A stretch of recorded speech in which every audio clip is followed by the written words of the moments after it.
Hey guys, as you can see I've suffered a little bit of an allergic attack from the crazy pollen and the wind today. Things have calmed down a little bit, I can open my eyes and I decided to do a Bible reading instead of trying to continue biking today. We are at Genesis 27. Jacob tricks Isaac. But before we continue, I want to correct myself. In the last video, I said that Isaac is the one who took the birthright from Esau, but that's not true. Isaac is the father of Jacob and Esau. I got the names mixed up. Isaac is the one who Abraham didn't sacrifice on the altar. He's the one who is full of laughter and joy in heaven. In the story, he kind of underperforms. That's what I was complaining in the last video. I need to get my head straight, you know. Pay more attention. I guess I kind of started to feel disinterested because it seemed to be the same stories. But there's actually more going on now, especially when Jacob is the one who is popping off. Jacob tricks Isaac. Now it was when Isaac grew old and his eyes were too dim to see that he called Esau his elder son and said to him, "My son, here I am," he said to him. "Look, I'm old," he said. "I don't know the day of my death.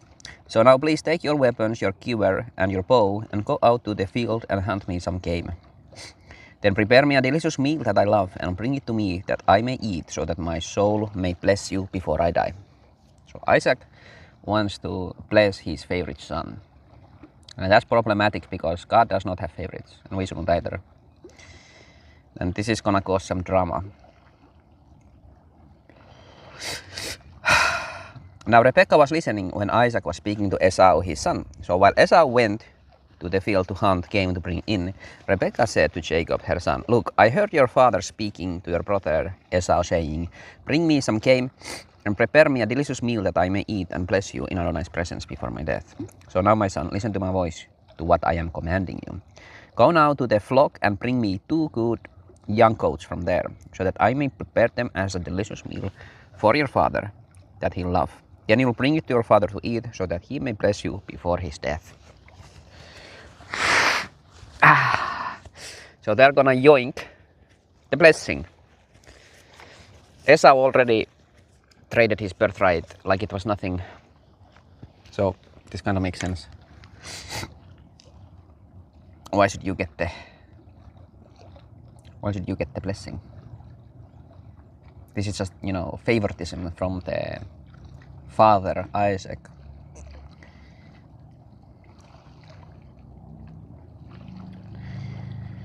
But Jacob said to Rebekah his mother, "Look, my brother Esau is a hairy man, but I'm a smooth man. Perhaps my father will touch me, and he'll take me for a mocker, and I'll bring upon myself a curse and not a blessing."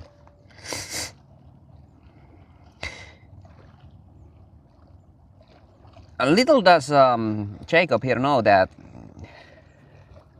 if Isaac gets his will in blessing Esau, Jacob will pretty much be cursed anyway. It's kind of a messed up blessing to one of his sons Isaac is trying to give. At least that's what it seems like, right? So he went and got them. No. Then his mother said to him, "Let your curse fall on me, my son. Just listen to me and go get them for me." So he went and got them and brought them to his mother, and his mother prepared a delicious meal that his father would love. Rebekah also took her elder son Esau's favorite clothes that were with her in the house, and she put them on her younger son Jacob, along with the skins of the young goats on his hands and on the hairless part of his neck. She put the delicious meal and the bread that she had prepared in the hand of Jacob her son. Then he came to his father and said, "My father," and he said, "I'm here. Who are you, my son?" Then Jacob said to his father, "I'm your firstborn, Esau. I've done just what you said to me. Sit up, please, and eat some of my wild game, so that your soul may bless me." Then Isaac said to his son, "How in the world were you able to find it so quickly, my son?" He said, "Because Adonai, your God, made it happen for me." Then Isaac said to Jacob, "Please come closer so I can feel you, my son, whether or not you really are my son, Esau." So Jacob came closer to his father Isaac and felt him. Then he said, the voice is Jacob's voice, but the hands are Esau's hands. He did not recognize him because his hands were like the hairy hands of his brother Esau. So he blessed him. But he said, are you really my son, Esau? So he said, I am. Then he said, bring it to me and I'll eat some of my son's wild game so that my soul may bless you. So he brought it to him and he ate, and he brought him wine and he drank. Then his father Isaac said to him, please come closer and kiss me, my son. So he came closer and kissed him. When he smelled the smell of his clothes, he blessed him and said, behold, the smell of my son is like the smell of a field that Adonai has blessed. May God give you from the dew of the sky and from the fatness of the land an abundance of grain and new wine. May people serve you and may nations bow down to you. Be master over your brothers. Sorry, I'm crying. Eyes are watering. May your mother's son bow down to you. May those who curse you be cursed, and may those who bless you be blessed. No sooner had Isaac finished blessing Jacob, and Jacob had just gone out from his father's Isaac's presence, that Esau, his brother, came in from his hunting. Oh my goodness. These allergies, man.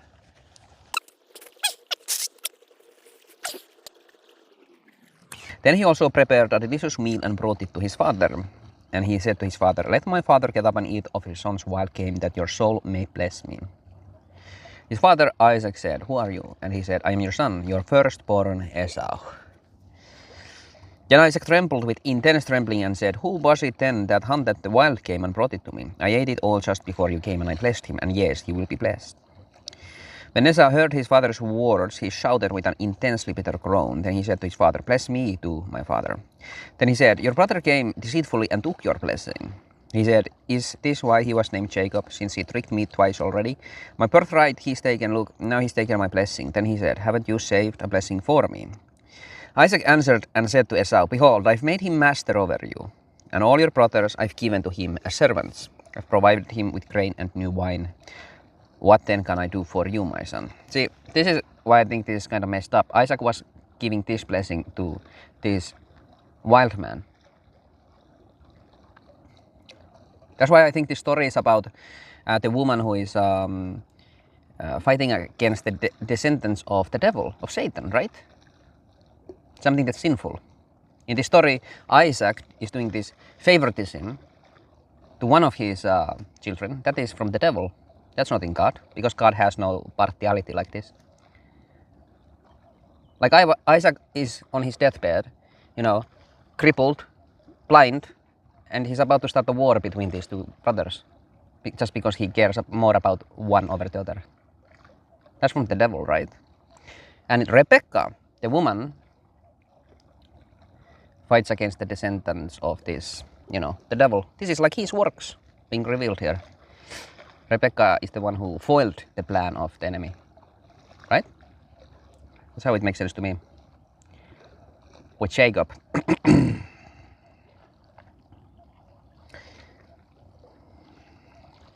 Esau said to his father, do you just have one blessing, my father? Bless me too, my father. And Esau lifted up his voice and wept. Then Isaac, his father, said to him, behold, away from the land's fatness shall your dwelling be, away from the dew of the sky above. By your sword shall you live, and your brother shall you serve. But when you tear yourself loose, you will tear his yoke off your neck. So Esau bore a grudge against Jacob because of the blessing with which his father had blessed him. And Esau said in his heart, let the time for mourning my father draw near, so that I can kill my brother Jacob.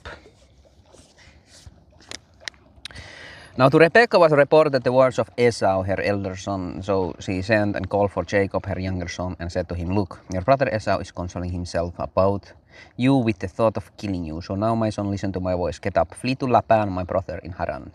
Then stay with him a few days until your brother's rage subsides. Until your brother's rage turns away from you and he forgets what you've done to him. And Rebekah, you're the mastermind. Kind of weird how she's kind of like taking a step back here, like what you've done to him. It was her plan, it was her stew, it was her getting the clothes. No. It's kind of funny. I feel like only God should be doing blessings, really. when it comes to blessings like this especially. Christ tells us to bless our enemies, those who persecute and curse us, you know. And that makes sense, you know. You're basically praying for them to come to repentance and be saved instead. That makes sense for a human to do, you know.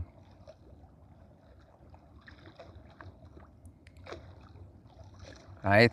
You want the best for them in that sense. This blessing that Isaac was trying to do was something different. That's not really about repentance. That's about making him into a slave master over his brothers and other things. Then Rebekah said to Isaac, I'm disgusted with my life because of the daughters of Heth. If Jacob takes a wife from the daughters of Heth, like these women, from the daughters of the land, what is life to me?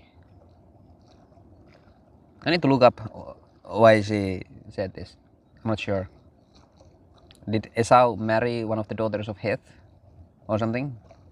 Rebecca didn't like it. Now she doesn't want Jacob to go through the same thing or something. Daughters of Heth, I guess they're like idol worshippers or something. What is life to me?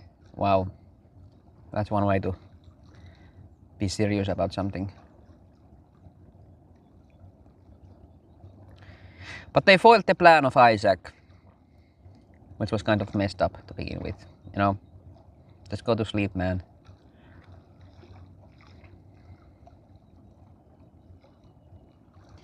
I guess that is something that will happen to all of us. You have to know when to let go. Why don't you just bless both of your sons? If you have that kind of authority and power from God.